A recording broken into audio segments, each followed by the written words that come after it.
You're grinding every day. Long hours, no backup, no accountability. That ends now. The Empower Solopreneur Mastermind gives you one simple advantage, a weekly power session that turns isolation into domination. Every Friday morning on Zoom, you'll get real coaching and real feedback to make real moves. Join a group of driven professionals in a program designed for solopreneurs and people working at home. Stop getting stuck. Start scaling. Seats are limited. Lock in yours today at modernobserver.com/empower-mastermind.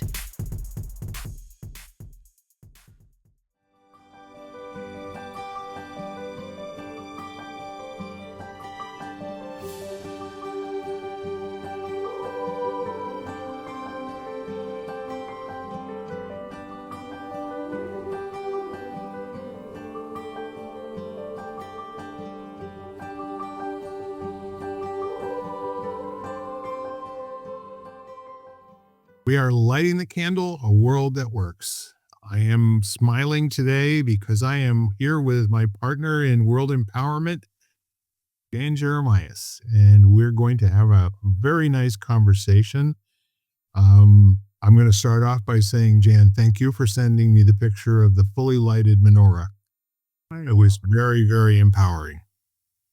Oh, I'm glad you liked it. I loved it, as a matter of fact. This is a particularly special time for me and for my family because we're not close in proximity to each other. So we've done a few things to kind of go out of our way, to sort of take care of each other during this period of time. And, it can be a little on the commercial side if you let it. But what we've done is we've kind of put limits on our generosity, if you will, because first of all, I have to say this again. I know we've been saying this for every Christmas for the last 5. My wife and I don't get each other Christmas presents because we celebrate Christmas every day. And if there's something that we truly want in our lives that we both agree is good for us and enjoyable and brings a smile and warm feelings, we just do it. It's not about the season for getting and giving, in our opinion, unless you're talking about love and forgiveness and understanding and a whole lot of other things that have to do with people and not things, if you will. Does that make sense? Mm-hmm. Well, it's sort of like Thanksgiving, which I love anyway. But I think it's a practice you do every day. It's not a practice you do one day a year. Yes. Yeah, there's a profound opportunity to really get lost in this season as opposed to being melancholy. And that's to take a few minutes and really appreciate the whole tradition of Scripture. And the really interesting part of all of that is that the entire story of what Christmas is about and what it means for mankind, for those who believe, is very powerful and it's very short. It does not take a long time to tell the Christmas story. Just as it does not take a long time to tell the Hanukkah story, right? However, they're both billion-dollar enterprises, which is kind of interesting. So I guess the way to a man's pocketbook is through his spirituality. I'm not going to go there. Avoid that one.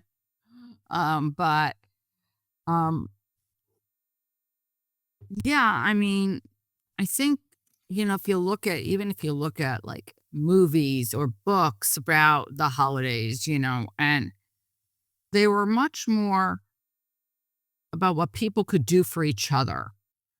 Like gifts that always held meaning, like true meaning for people. If you were giving something that was of monetary value, it was something that was going to impact someone's life in some way. Right. And it wasn't something that just another object to have or something like that. It was much more symbolic and, I don't know, had much more meaning for people. Even if you go back and you start to go through, I don't know. I mean, I think of the gifts that I got through the years and, which ones meant a lot. I still have some of the, I still have some gifts that I got, like, which kind of, I remember how excited I was when I got them, you know? Yeah. Well, let me see if I get what you're talking about. Our, our first Christmas together, Janet and mine, we had met in October at a University of Connecticut dormitory party. So our very first Christmas together, we spent at her parents' home. I'm not sure they really appreciated that I was there with their daughter, for a weekend. Uh, it wound up being 4 or 5 days because neither one of us had classes to go to. We're on, Christmas break as they, or semester break as they called it. However, when we went shopping for each other that first year, our presents for each other were very, very simple. She bought me this 20-ounce coffee cup that was handmade, brown and tan with blue round circles that kind of look like blueberries. And without me even knowing, at the same place, this was in the Hoot on Main Street in Willimantic back in the day, still in business, which is fantastic.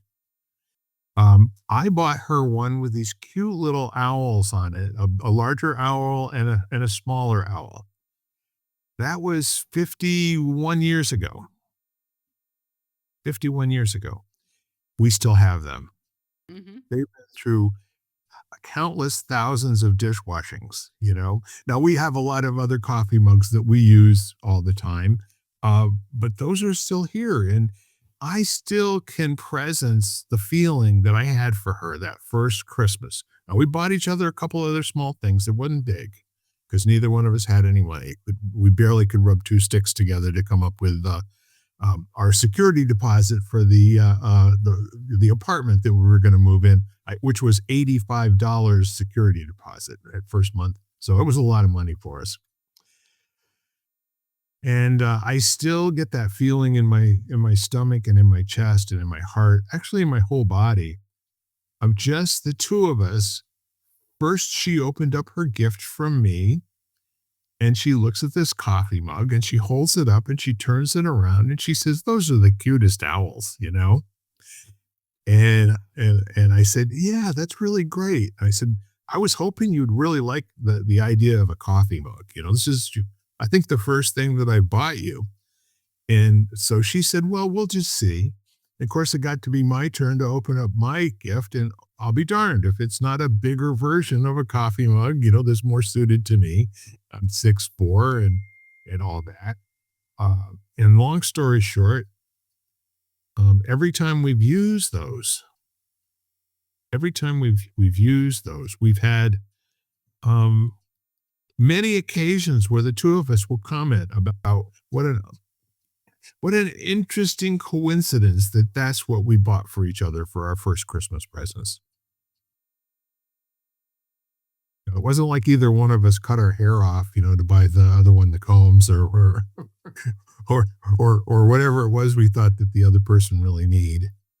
But I think her parents actually, understood and got the message that the two of us were really, really working on something very important for us. Mm. Nice. Well, you'll laugh at my first like one of the presents I remember, and the fact that I still have it is kind of. So I remembered I was 13 years old. I well, was I won't say what year it was in, but it was in the late 1970s or something, and I got a blow dryer. I was Right. so excited. A Conair blow dryer. I still have that blow dryer. It is at my mom's house. Wow. I use it every time I go. It still works, It's amazing. you know? One is that it's a tribute to kind of like the way I care for things. which, I think is that, but it was also like, I remember it was a very big deal at that time. I mean, it wasn't, you know, so yeah, but it makes me smile now because first of all, to think that I still have it, two is that how excited I got by a blow dryer. Well, there were times back in in the early days when they were not engineering things to die after a year or two. Right, exactly. Fantastic. So I was thinking about our conversation today, and I came across a meme. As you know, I'm a devout Facebook follower. I spend a lot of time posting on people's pages, wishing them well, wishing their families well. But I came across a meme that I think is really, really cool. Now, it's not important if this is really true. I'd actually like it more if it were just plain made up, but it's called the 5 Ancient Japanese Rules That Make Life Peaceful. So with that in mind, thinking about what we're talking about today, and what really makes an awful lot of difference for people is I'm going to read them, and then we can chat a little bit about what they mean and all that. So sometimes that has really strange effect on the universe, when you start talking about peaceful. But the first one is called Ikigai, spelled Ikigai, okay? And this is called having a reason to wake up. Purpose gives life direction and joy. Even small meaning creates big peace, okay? So when you're waking up, you're not waking up into well, let's see what happens today, like expecting the next bad thing or whatever. But there's some small thing, like you can't wait to get out of bed so you can go water your basil, or you can't wait to go look for your puppy, or you can't wait to go see what you have received for emails from loved ones over the night. Does that make sense? But there's something that you're waking up to accomplish in the very first minutes. For me, sometimes it's just waking up and drinking my liquid vitamins in the first 15 minutes that I'm up, or just a glass of water. And then I use that as the time to kind of like reconstitute myself for the day. So have a reason to wake up, and even a small meaning creates a big peace. I mean, from what I understand, because I actually spoke about this on Friday, it's also bringing the aspect of the extraordinary to the ordinary. Yes.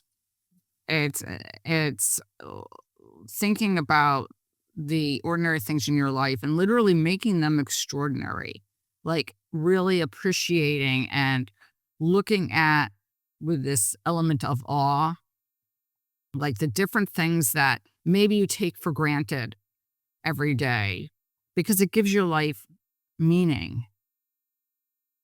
Yes.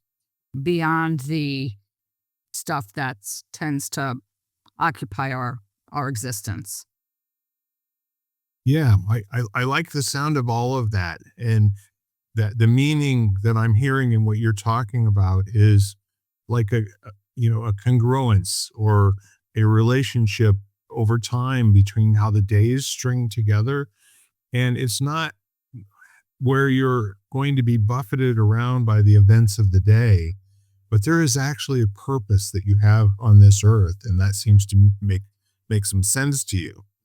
And there are times when I wake up at 3:30 in the morning or 2:30 in the morning, and I must get out of bed because I'm so excited about what I'm working on, and I can't wait to get back to it.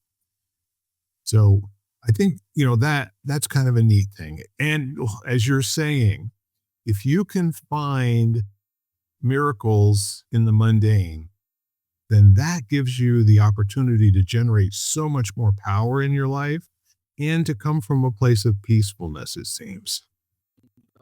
No, and it was it was by Donna Ashworth, who I like. So any more thoughts on Ikigai? No, I want to hear the rest. So we'll go on and probably have something to say about those. I'm pretty much hoping you will. But I will say this about Ikigai, and that is that so many people are significance fiends, or profundity fiends, where things really have to be amazing, in order for them to be interested in participating or whatever. And it's like, you ever stop for a moment and just watch a butterfly that's sitting on the top of a flower slowly move its wings back and forth? It's not flying, but it's so engaged in what it's doing on the flower, either getting nectar or pollen or whatever it's doing, that it just has this little motion to it. It's really quite amazing. So, again, small meaning creates big peace. The next one, I love this because it reminds me of sushi.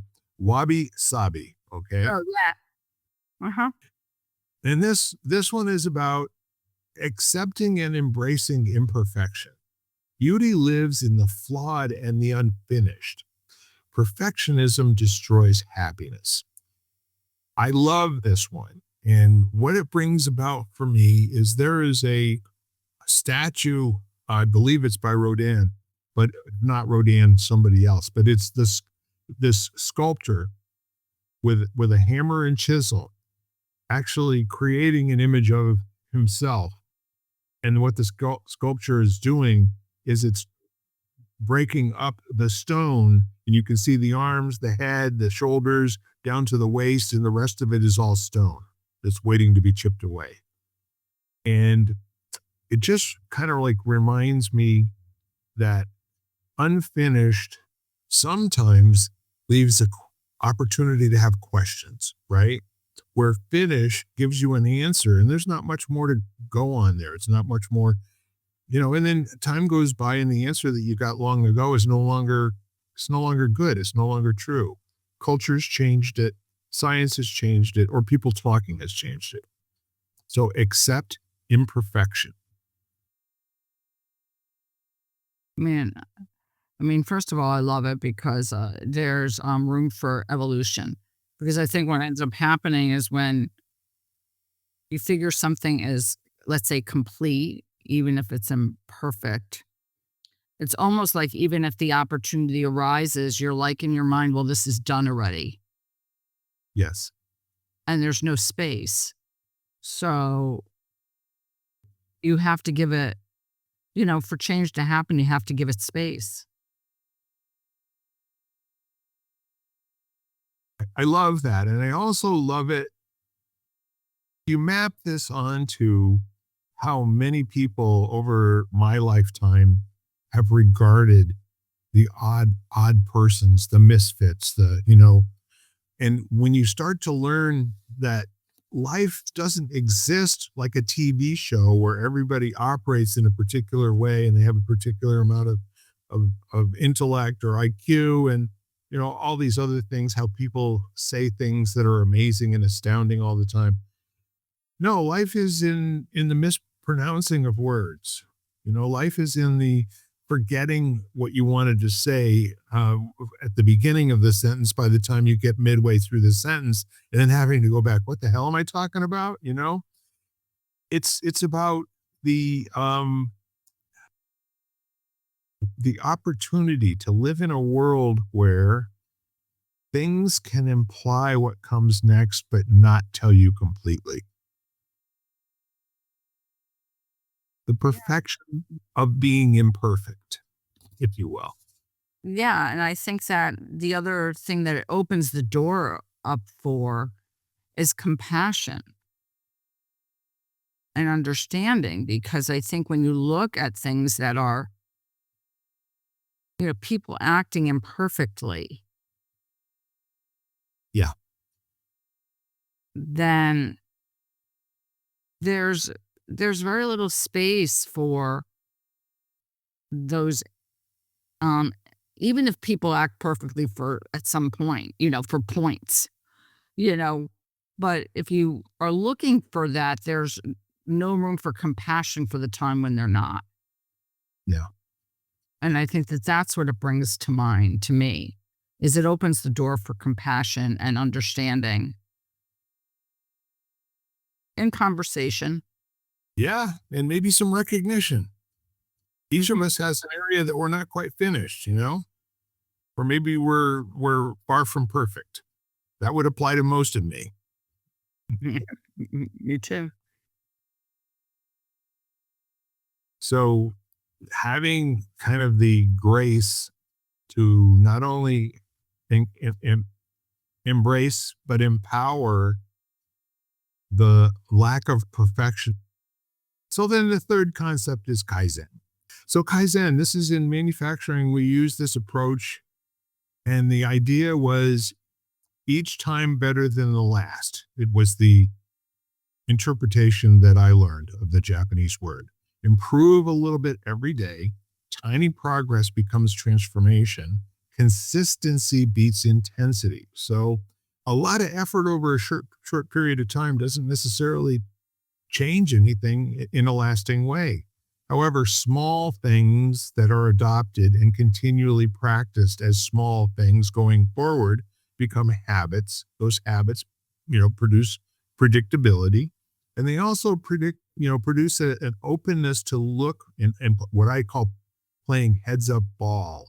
You can do this in life, that each day you're going to focus on creating some small new change and benefit that's part of your lifetime goal, that's part of really what you're up to and why you say you're here on this planet. And I So first of all, I just want to just to say that they all like notice as you're saying them, and I'm noticing, but I notice more than this when we're on conversation is how they're all connected. Like how each one, I mean, this whole idea of, let's say, little by little, a little becomes a lot, which is a phrase that Eric Zimmer says a lot, and on his podcast and in his new book. And but also it's this idea of making room for that imperfection, because there will be times where you probably will falter and you will feel like you're moving backward as opposed to forward, even though you're making little steps. And you've got to realize that, kind of realize that that's going to happen.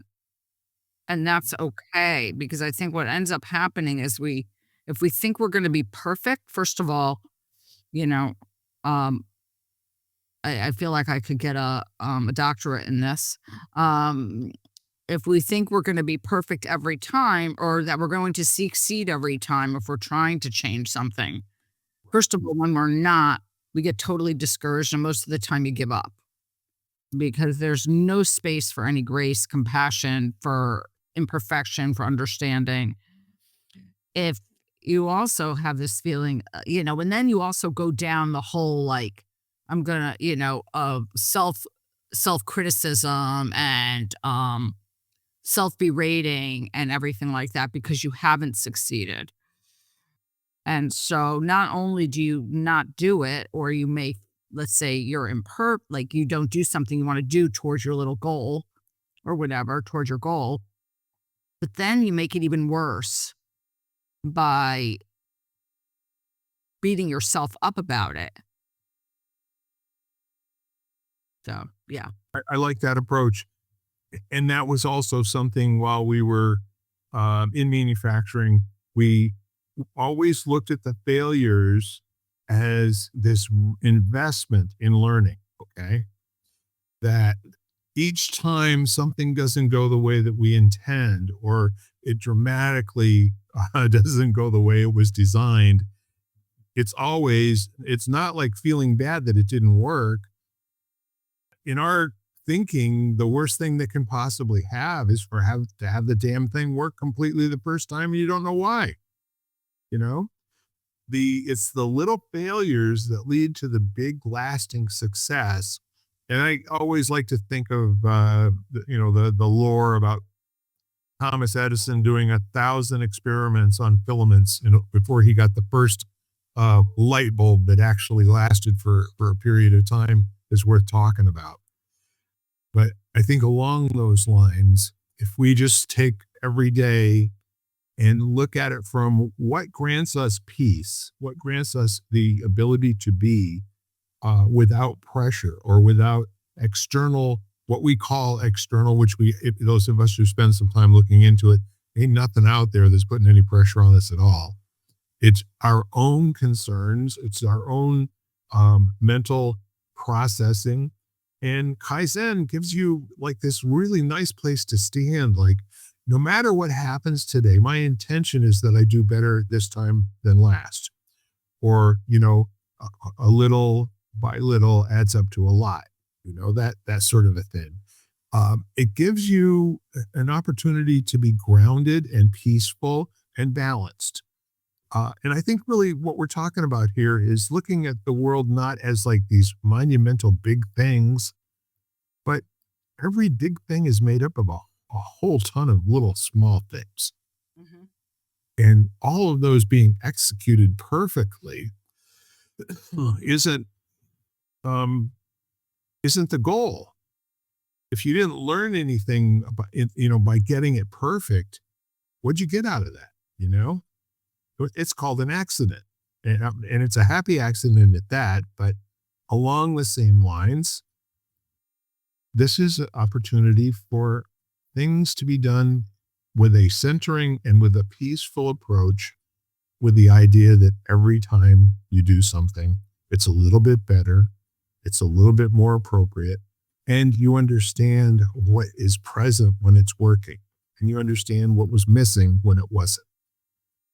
I think the other thing that happens is the fact that, okay, we decide we're going to make a change, you know, or you're going to give up smoking, and you look at that day you gave up smoking, as that's the, like, people will say this, well, I gave up smoking on this exact day.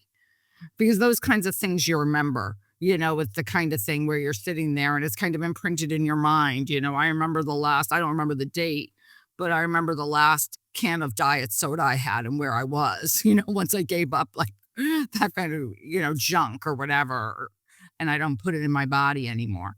But I remember that. But it was a lot that led up to that point. It wasn't like all of a sudden there was so many contributing factors before you make those types of decisions. You might have tried 1,000 times before. You might have all of a sudden the pieces, so like there was a triggering event that happened, but there were probably a lot of other triggering events. And I think we forget, like in our minds, or when someone does something or says that too, we forget all the steps that went along the way. Yes. All the days before, where, you know, which contributed to you being able to say, okay, I'm going to give up smoking, or I'm not going to have that drink, or I'm going to, I'm going to start to exercise, or whatever it is. But there was a lot that led up to that. Yeah. Yeah. You're spot on. I started smoking casually in high school after, football games on Saturday night. We would all get together at the Norwich New London Drive-In. Row 13, as a matter of fact. So all of the teams in the area, Norwich, Ledyard, Fitch and Groton, St. Bernard's. So there were probably maybe 5 or 6 different schools in the area that would just show up there every Saturday night after football games. And so the interesting part of that was maybe, I don't know, maybe 10 cigarettes a month kind of a deal. And then from there, I started smoking pretty regularly in college. And by the time I met my wife, I was probably maybe a half a pack a day. Well, fast forward into my first job, when I became a supervisor and then became a manager by the time I was 25 years old, I was burning 3 packs a day. And it wasn't expensive. I think it was like 35 cents a pack back in those days, which was a lot of money, really. However, when I got to be 28 years old, I decided I was going to, actually I was 27, and I decided I was going to apply for life insurance because now I had 2 daughters. I had, my beautiful wife. I had a home. I wanted to make sure these things would be taken care of and secure. So a week before my birthday, I stopped smoking. I crushed up whatever was left in my last hard pack of Marlboros, and I threw it in the trash compactor. And I said, I'm done. I'm an ex-smoker. The next day, I went in to fill out my application for a $600,000 policy of life insurance, which was a lot of money back in those days, not quite so much now. But I went in the next day, and when I got to that question, are you a smoker, is what it said. It didn't ask, have you used, tobacco products in the past or anything like that. It said, are you a smoker? I said, no, I am not. Don't mind you, this is the day after. And you know how many cigarettes I had after that? Zero. I never had a single one. And being my word was, I don't know why, but it was very important to me for me to keep my word. And so I just never did. And oh, by the way, I went from, hacking in the mirror first thing in the morning every day where I couldn't catch my breath, or being over at a family gathering where all of us were smoking, and then somebody starts laughing, and the next thing you know, we're hysterically laughing, and then we can't catch our breath and we're gagging, and it's horrible. It's the most horrible thing on the planet. And so, yes, when you say that people who quit remember when and where, I can remember it. Now, the lead up to it, which is what I really thought was interesting. My dad and I had quit like 3 different times. And it wasn't really linked to anything. We both heard about this guy that did hypnotism down in Groton. So we went and saw what we called the Swami, and had him, put us through this rigor of hypnotizing us, and that didn't work. But finally, do you know what worked? The chunking it down to the small things, although I didn't know I was doing that. But somebody had told me how they quit was they just kept making a decision every time they wanted to have a cigarette. And it's a compelling urge. I got to tell you, it's almost like the urge to breathe. They would say, nope, I just won't have this cigarette. I won't have this one. I won't buy a pack. I won't light it up now, even though I really want to. And then almost magically that urge passes away and goes away. So, for years I dreamt about smoking cigarettes in my, in my sleep, or, I'd be in a room full of all sorts of other people that were smoking. And it almost made me sick to my stomach, the smoke in the air, because it wasn't cool for me anymore, But I think the really neat part of that was I needed to have a compelling reason to do something that's really small. And my family was enough reason for me, looking out for their, the other thing that I heard too was, if I found out that afterwards, if it were determined that I had lied on my application for life insurance, no matter how much money I paid them, but if I died and it was a contributing factor, then they wouldn't pay. So, that was the gun to my head. But I really forgot about that. And it just got to the point where I have this little anniversary. I was 28 years old, 1 week before my 28th birthday. And here's the neat part of it. So my dad and I had quit maybe 3 or 4 times over a couple of years. And when I quit altogether, I told him what I did. And he said, I'm going to do that. And he did. About 6 months after I quit, he quit. That's how he got to be 1 month shy of 89 years old in a family that all passed away by the time they were 66. That was the family heritage. Well, one of the things that you just and I think that, in a way I think sometimes it goes to show you that one is if you have a compelling reason, and usually it's something like you talked about. You want to, you're doing it for somebody else. You're doing it for yourself on a very, very kind of deep level. And, I made that joke about giving up diet soda, but I mean, I was really addicted, and just like any addiction. And I remember literally standing there in a parking lot in my car.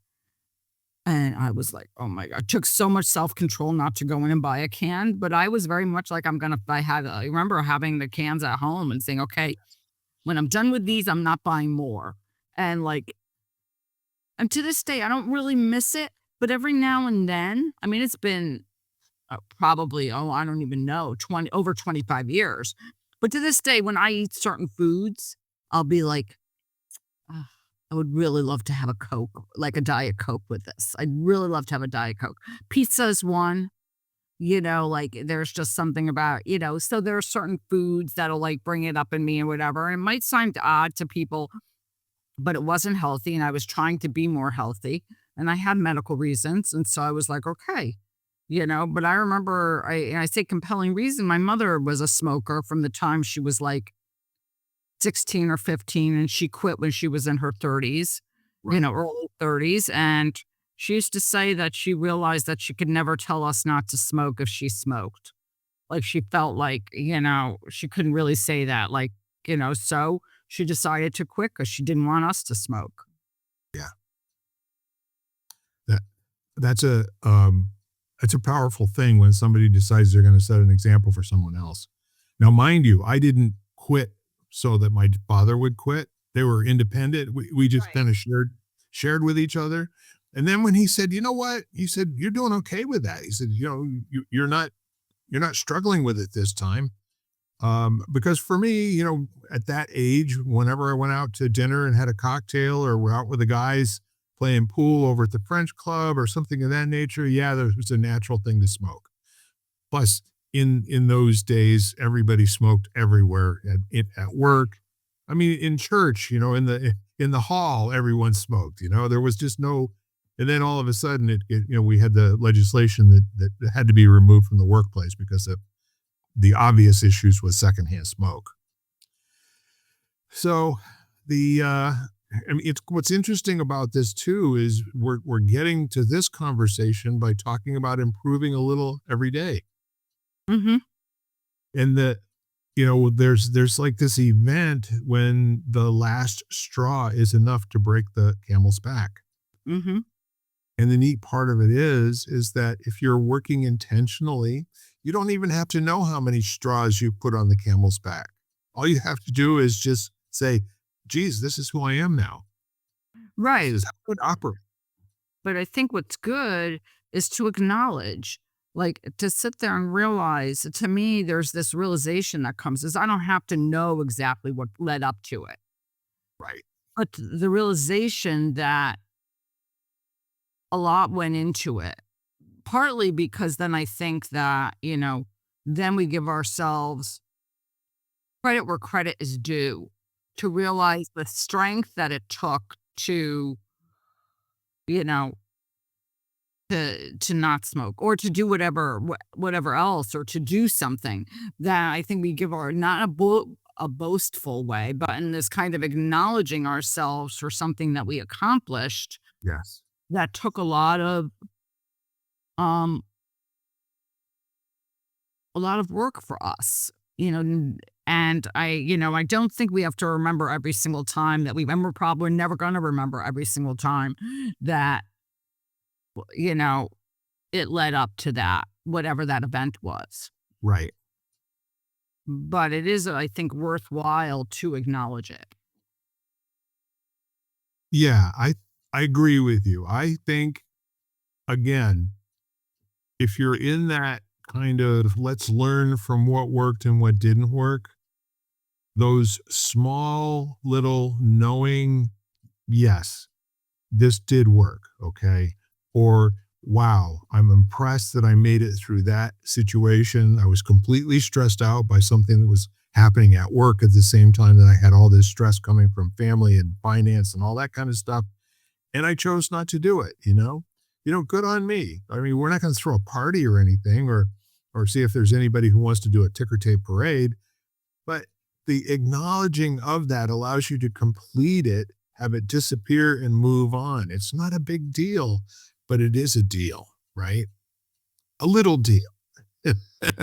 in keeping up with, by golly, these things really do bring you opportunity to have more peace in your life. There's no longer stress as to I should be quitting smoking. I do know it's bad for me, and I do know it's bad for my children and family.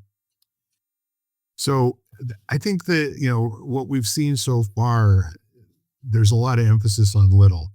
And here's another one. The fourth ancient Japanese rule that makes life peaceful it's called shikata ganai.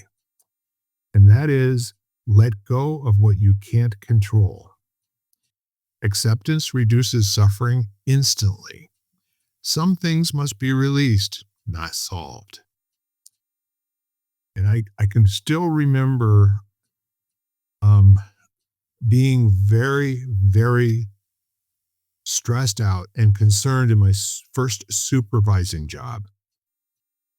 I thought it was my responsibility to worry about everything.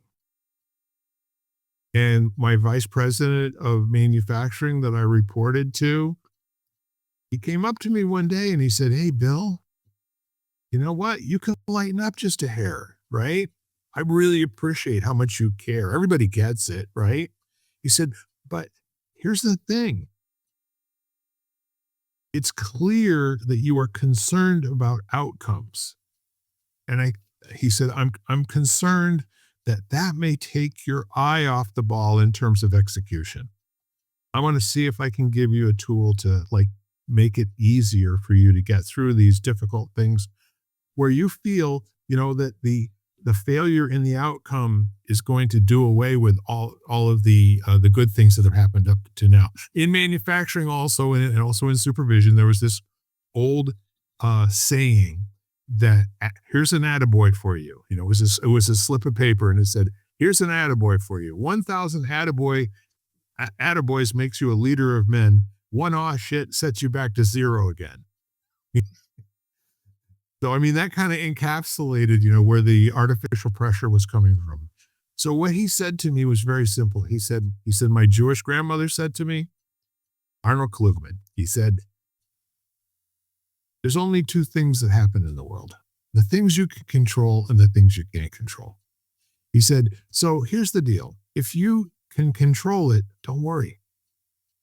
You can control it. He said, that might be a very small list of things. He said, but you don't have to worry about those. And then he said, if you can't control it, hey, guess what? The outcome's not your deal, Don't worry about the outcome. Don't worry about, if you can't control it, the outcome's going to be what the outcome's going to be. Then you just do the next thing that's called for. But yeah, so if I can't control it, don't worry because I can't control it. And he said, yeah, he said, that's it. There's no real good reason to worry other than our grandparents taught us how to do that, except for my brilliant grandmother. And I said, boy, I'd like to meet her. He said, well, it's not possible. She passed away in 1971. So he said, that's why I get to tell you all of these sayings that came from my grandmother, whether they did or they won't. You can't go verify it with anyone. I just loved him for some of his freeing kind of advice that he gave. And he always used to say, look, I'm always going to give you a rope. It's your choice whether you're going to make a noose or a rope ladder out of it, He said, work on the rope ladder first. Don't make the noose. Chikata ganai. Let go of what you can't control. How many of us is that true, especially this time of year? Stress and buying presents and, worrying about the perfect food for Christmas dinner or Hanukkah celebration. And how many people are just in that mode of, I'm at peace. I'm watching folks go crazy, especially in our 9-month Black Friday celebration. Yeah, I mean, I think there's really great value in obviously what we've been talking about. And I think that, yeah, I just think it all there's so much. I remember the thing that I always use because, and that's, that's the weather because, it's just like, I remember, um, it might have been for, I don't know what event we were planning, but it was like a big event. And just sitting there going, oh my gosh, what's the weather going to be like or whatever. And then you can't control it. Like, you know what I mean? Is you maybe have a plan that says, okay, if it's, if you need it not to rain, if it rains, this is what we're going to do. And if it doesn't rain, we're going to do this. So you're not caught off guard and and scrambling at the end kind of thing. And there's like there's plan A and plan B, but basically, you can't control it. So you really have to, like, unless you, you really got to let it go. Yeah. Pretty interesting. And that was always very easy for me to kind of adopt and kind of think about it that way because it was very clear that you couldn't grow. And then just kind of, okay, well, like, we'll kind of extend it out a little bit and realize that, okay, you know, there's most of life we can't control. Yes. Yes. There are some things that just require, we've had these little word battles between accept and surrender and all of that. But there is a going limpness about it. So to have peace, you got to bring peace, right? Peace isn't something that automatically happens. And we all know times in our life where it was just constant upset to the point where you can hardly think, or hardly hear yourself thinking. So the the whole idea of deciding that peace is a construct. How do you have a peaceful construct? That is by looking at areas in your life that you've made really super significant and deciding, yeah, they're important. However, I'm a long way off, from having this be determined whether or not success is going to happen. So maybe, just maybe, it might be okay if I just take on each day, like, am I making progress? And I always loved that sign that used to be in my French class. There was a sign that said "Ici on parle français," okay, which means here we speak French. And then it said, "Progrès uh, ne ne pas perfection," okay, which means progress, not perfection. That's how you learn the language. I mean, it's really kind of how you do any big thing, right? A bunch of little things. Hmm. Along those lines, I smile and I laugh. We learned the audio lingual method for speaking French. We actually had a lab, and we went in and we put on headphones, and we we're the first generation to do it this way. And it said, "Écoutez et répétez." Okay. Bonjour, Jean. Comment vas-tu? And so people would say it out loud. You could hear them. Bonjour, John. Come on about you. It's really quite comical because most of life is us thinking that we sound more like the recorded voice than we really do.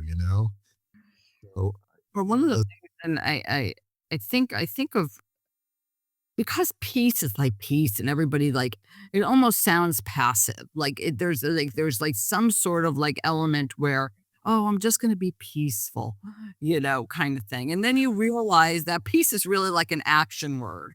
It's really, there's there's an active, like, to me, I actively seek, I actively do, for me, to reach peace. Like, I have practices I do. It's an action that I do to reach that state of peace.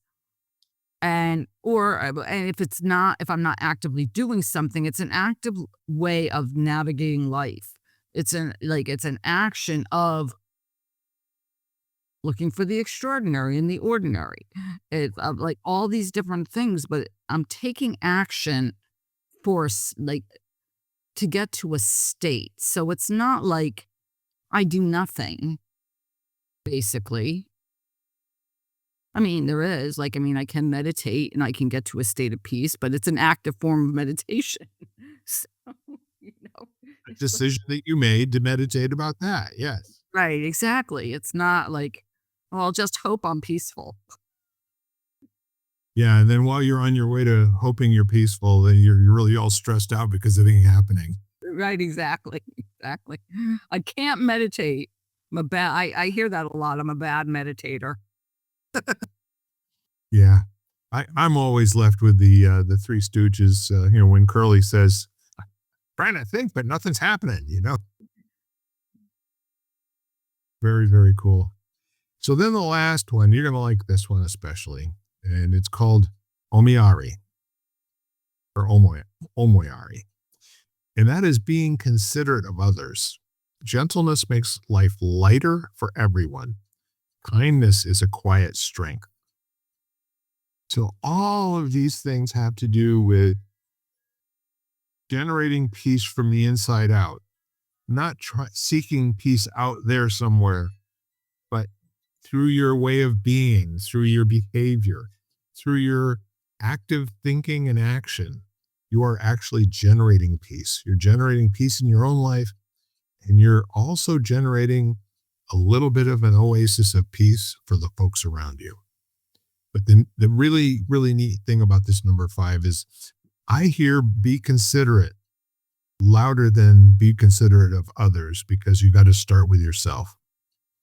Your consideration has got to be very, very, see the joke, um, feel the disconnect between the lofty goals and where you think you're going to be, and it doesn't work out that way, as opposed to being devastated by this new insurmountable chasm between where you are and where you want to be.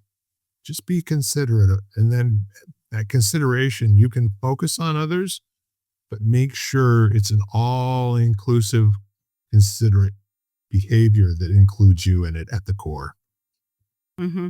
Yeah, that was a huge realization for me recently when I was doing some reflection for a program on my values and what my values are or whatever. And I would think, I would say that kindness is probably one of my primary values. Um, and all of a sudden, like, there was this realization, like this, like, little light bulb that went off above my head. That Yes. meant that all of a sudden I realized I'm really kind in the world. Like, I'm really, but it is not always self-directed.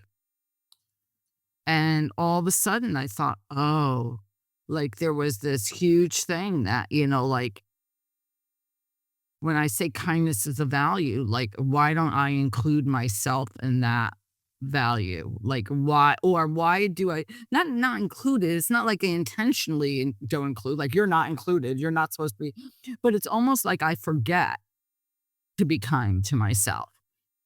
And I thought about it. And so that's been my whole like, for my for my goal for the, my, I don't want to say goal, but for my intention for the new year, my word for the year is acceptance and radical acceptance. And that's acceptance of light, like what's happening outside. It's allowing for myself, Right. all that I am. But in that, you have to have compassion and kindness to yourself because, there are parts of yourself that, everybody has parts of themselves you wish you could like basically like dissect out. Like it's like I wish I didn't have that one area. That's the problem area right there. Interesting. Well, so the coach in me always hears people asking the why questions and say, maybe you need a better question. And all the other, objective questions that you can ask, like who, what, when, where, and how, none of them require an answer. All of them require inquiry. Why requires an answer. And when you get the answer, you're done. That's it. For some people, it's why do I behave this way? I know exactly why, because I'm a butthole, and I am just not a good person by nature. And so that's never going to be me. And now their whole way of being is to support that. And I am who I am, and I'm not changing for anybody. Okay, that's pretty cool. How's that working out for you? Right.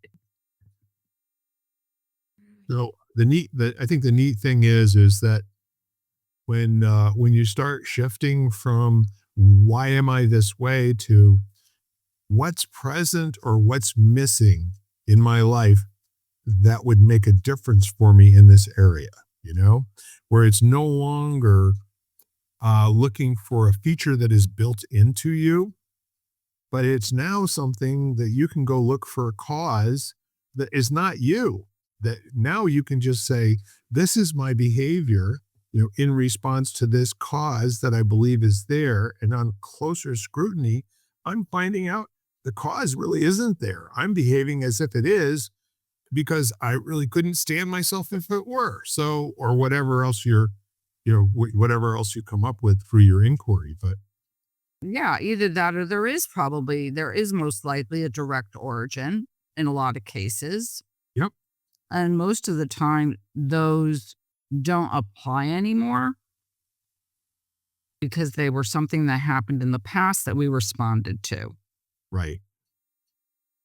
And, I mean, I think that that's quite common because there's so much that happens in, formative years, whatever, of development or whatever. And then all of a sudden we're like, we create different personas or aspects about ourselves based on, you know, what we experienced. And the thing is that we have something similar that happens, or some word happens, or we're with someone and they say something, they look a certain way, they act a certain way, they smell a certain way. And all of a sudden we're down that path of when we were 5 years old. And, and we were embarrassed Yeah. by something, or we were, and so I think that, it's just not that you have to live in that space. It's just sometimes kind of an interesting inquiry into realizing, okay. And, for me, it's like, but that's not now. Yeah. I like what you're saying, and when you pull Now. That's not now. That's not happening now. It's like to remind myself, this is not that same experience that happened, 50 years ago. well, see, that's really the neat thing. Whenever we whenever we talk about ourselves as if we are fixed, like a rock is a rock. I mean, that rock is that rock until somebody acts on it and changes what it looks like, right? I mean, you can break it up, make it into pebbles and what have you, but we're not like the rock. We're a lot more like the cake that's getting ready to go into the oven. And if you cook it long enough, it's going to be a really successful outcome. So I guess what I really try to get people to take a look at is, where in your life are your descriptive sentences about yourself subjective? Which means there's no way of verifying, if they are accurate or true. And how can you start to look at what's missing in your life or what's causing things to happen in your life from a perspective of being objective? As what can we describe in color, math, dimension, all that sort of thing? What can you say that is objectively true?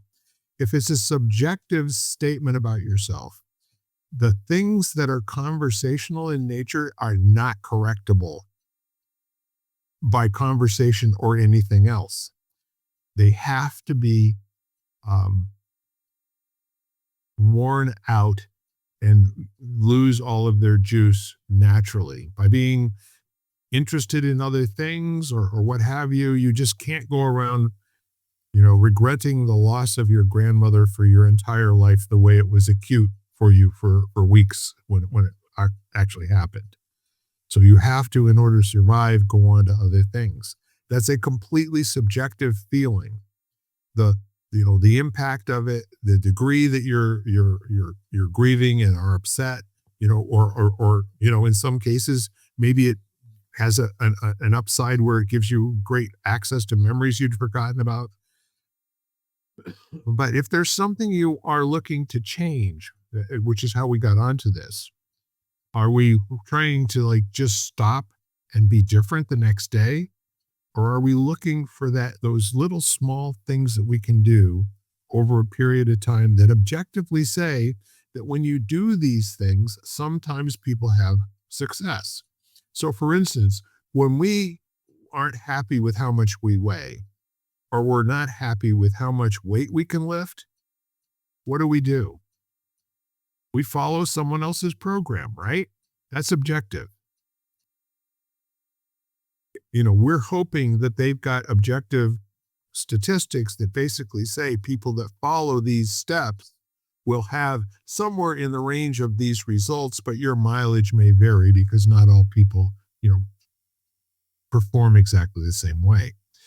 But if it's subjective, no, I'm just fat. I always have been and I always will be. Not much going to happen with that, except for it's going to be a badge that you wear and you either beat people with it or you use it to get sympathy from them.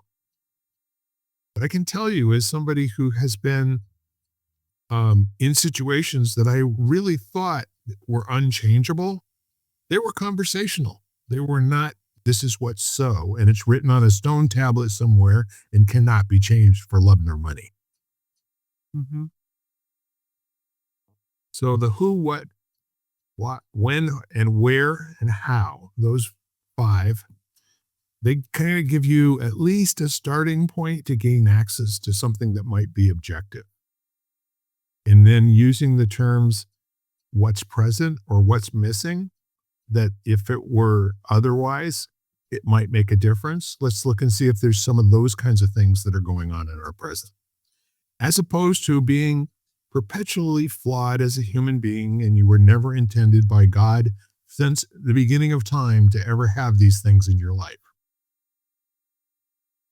I don't know if that makes sense or not, but I do find that people are more successful with accomplishment if they can take on a way of looking at the world through less subjective, this is how it is, and more subjective of let's just see what forces are at work here that I have to become better at in order for me to have some kind of say-so as to how this turns out. I mean, for instance, who do you have to be to do 1,000 experiments on a filament? Let's just say that's true. Now, that's either a guy that can't stand being wrong or is so committed to proving an idea that he recognizes that if he does anything long enough, he'll be successful at it. Well, I think a lot of what we're talking about is to me, behavior and mindset changes. And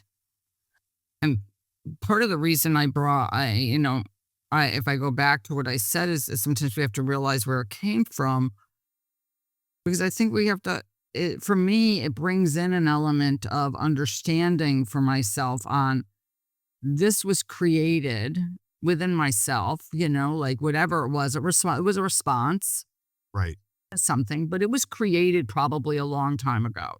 right. And understanding that, and I've done it now since then for a long period of time, let's say. Yes. Like, let's say I've done it a million trillion times since that original circumstance or incident. And so, not saying that you keep on working at it little by little by little, but you also have this element of understanding of like, well, you've been doing this for the last like 40 years. You've had this reaction. And also being okay that you might have the reaction. Like, let's say, and in a way, I read I think I shared it with you, a wonderful article about, by Tara Brock, and she was talking about acceptance, and she was talking about, like, there's certain things that happen, which we, like, let's say, and I use this because I have a friend whose sisters suck. And so she has to accept, I mean, that's a fact. Like, you know what I mean? Her sister's ill. So she's not like, as much as she doesn't want it to be happening, it's happening. But on the other hand, she talks about holding space for the part of yourself that wishes it was different. And not making it bad and wrong, right? Right. And not making it bad and wrong, that it has this, like, it's allowed to be there. Like, you have every right to wish it wasn't happening. Right. And I think that when when we're trying to change something, we have to have that kind of attitude of like, we're going to, because so much of it is almost like a reflex. It's like a way of thinking. And you think to yourself, you have the thought in your head, which you're trying not to have. And it just pops in. It's almost like you can't control it. And going and berating yourself or whatever, or getting very overly critical of yourself for having that thought serves no purpose. Except to most of the time make you feel worse. and make you right about the fact that you're a skunk as a human being, you know? That's right, exactly. You feel worse and you're like, "Oh gosh, I'm useless." Here we And here I go again. But is to allow yourself to have the thought and say, "Okay, well, I had that thought again." And almost like, now as I'm trying to do this self-acceptance, self-kindness thing, when I'm not, I'm like, I'm just getting lots of like when things go wrong, I'm just like I said the other day, just getting my Mary J corrected me on something.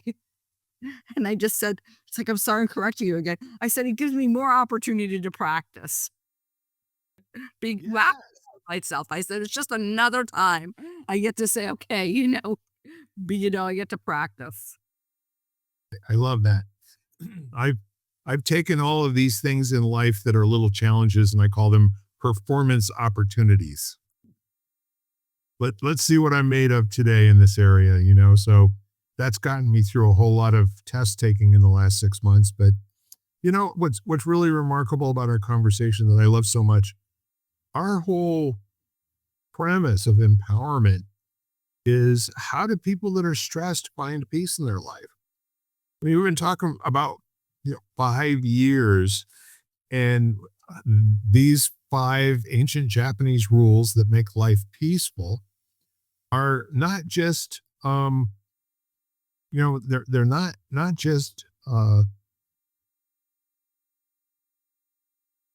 good thing to think about or know. They're actually the kinds of things that you can strategize and you can give yourselves a set of desirable behaviors and you can notice when you're doing it. You can give yourself a sentence that basically says, I can panic, but maybe just not this time, you know? Or what I don't resist doesn't tend to persist. So how about I accept it? How about I try a new behavior that hasn't been here before? Oh, that's not working. Maybe I can come up with something else. I'm a pretty smart guy, you know? Not smart in all areas, but I'm willing to admit I don't know everything. Now let's go and see what else there is to know about this. Hey, ChatGPT, can you tell me where it says anywhere in the world that I was destined to be a jerk my entire life? Or is there a couple of things that I can do to kind of buff that up a little bit? Well, Bill, it's about time you asked. You're starting to come around.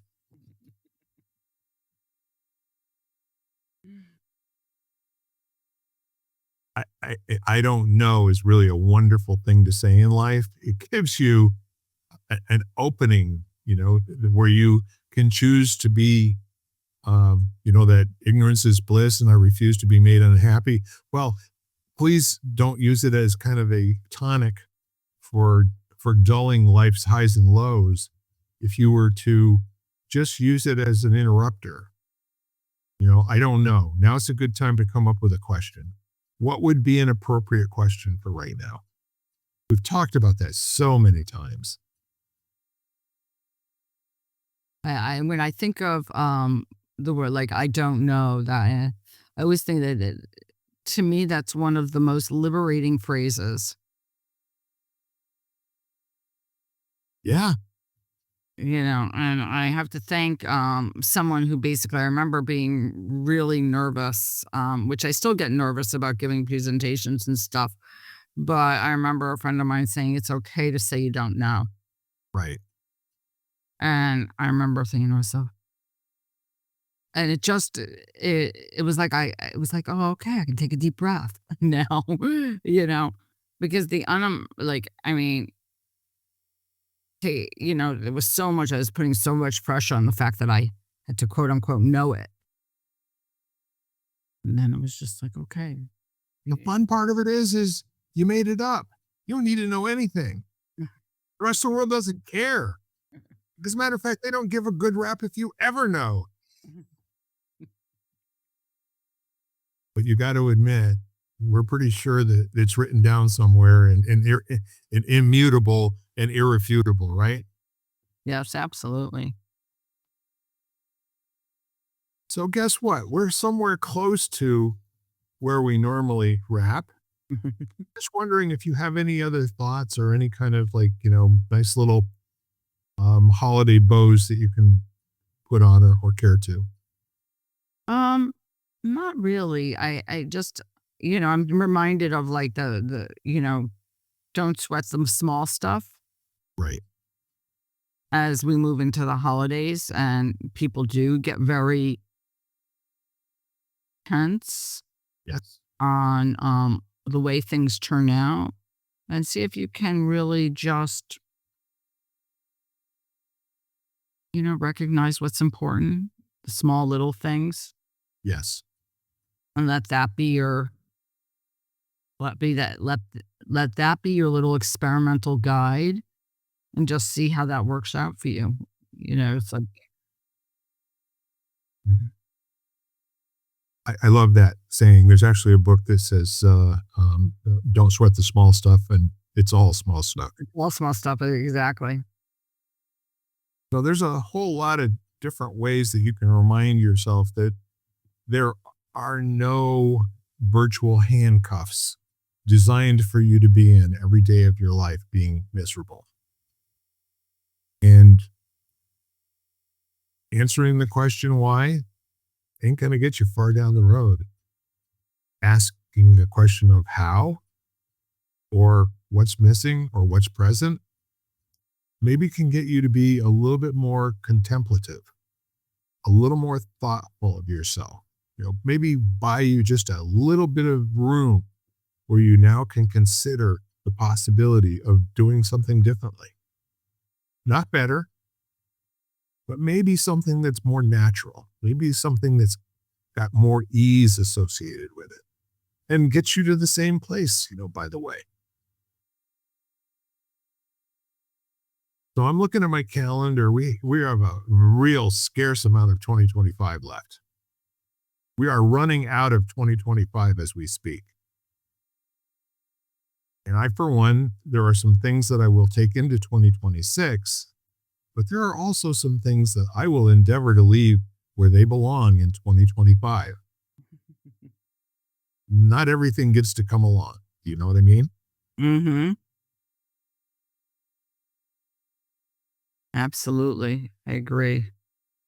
But I think one of the things that I really feel a profound relationship to is the notion of gratitude and acknowledging gratitude that I've kind of, I think, gotten a little bit of a different relationship with in the last, 11 and 3/4 months.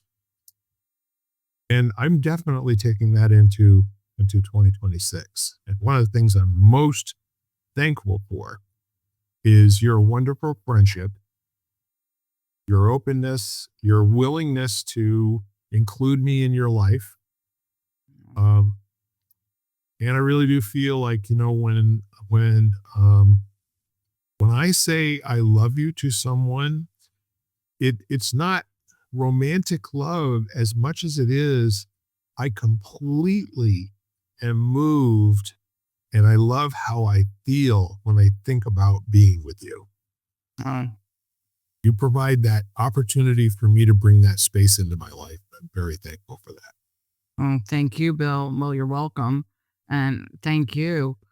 And if I were to take anything, I think it is this whole, like, this whole aspect of self-compassion um and acceptance, because I think it's those moments, and when I say that was what I decided was going to be my word, I think about all the different things that had happened over the year where I've had time to practice, and what led to that kind of, like, even the realization, the awareness of it, and then just saying, oh my gosh, like, and I think that that's when we start to, if you do any sort of self-reflection, however you want to call it, quiet time, self-reflection, whatever, I think that's what I'll take with me into the new year. There is a lot of stuff that I'm going to, there's a number of things I'm going to leave behind.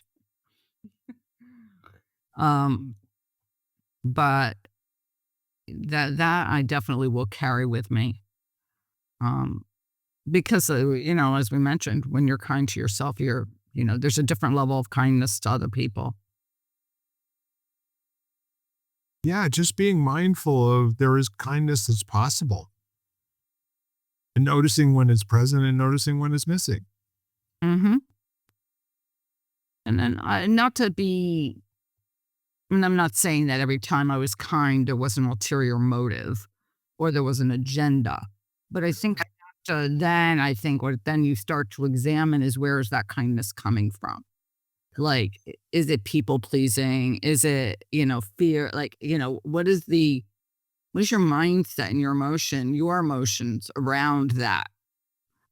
So, and I guess I can't say that my aspect of being kind now is really truly because I feel like that's the only way we're going to change the world is being kind.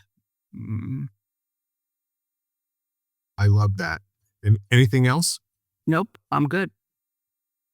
So, what I want to leave everybody with before we give you our standard invitation is I want you to consider bringing this into your life. Have a reason to wake up. Purpose gives life direction and joy. Even small meaning creates big peace. Accept imperfection. Beauty lives in the flawed and unfinished. Perfectionism destroys happiness. Improve a little bit every day. Tiny progress becomes transformation, and consistency beats intensity. Let go of what you can't control. Acceptance reduces suffering instantly. Some things must be released, not solved. And finally, be considerate of others. Gentleness makes life lighter for everyone. Kindness is a quiet strength. Try this on and see if you can't develop some practices in your life that allow you to have just a little bit more peace in your life and a little bit more that you can share with the people that you love. I think with that said, Jan, would you like to give the invitation? Sure. And just during the next few weeks, take a moment to check in with people. Everybody handles the holidays differently. Maybe go down and just reach out and tell someone how much they matter to you. That if they need you, that you're there for them. Yeah, send a few people messages every day, or no pressure, but just if somebody enters your mind, to me, if they pops in, there's a reason they pop in. Yeah. Wonderful. Thank you. So I guess this is that part where I say, we are lighting the candle, a world that works. We love all of you, and we want your lives to be an expression of who you are in the world and what really works about you. And by the way, if you want to go out and live your best life and then come back and tell us all about it, that'll be pretty good. Thank you, Jan. All right. Bye for now. You've been listening to Lighting the Candle, a World That Works, part of the Exvadio podcast network. You can catch every episode of Lighting the Candle, as well as the rest of the network, at exvadio.com, the Apple Podcasts app, YouTube, Spotify, iHeartRadio, Audible, Amazon Music, and wherever you find podcasts.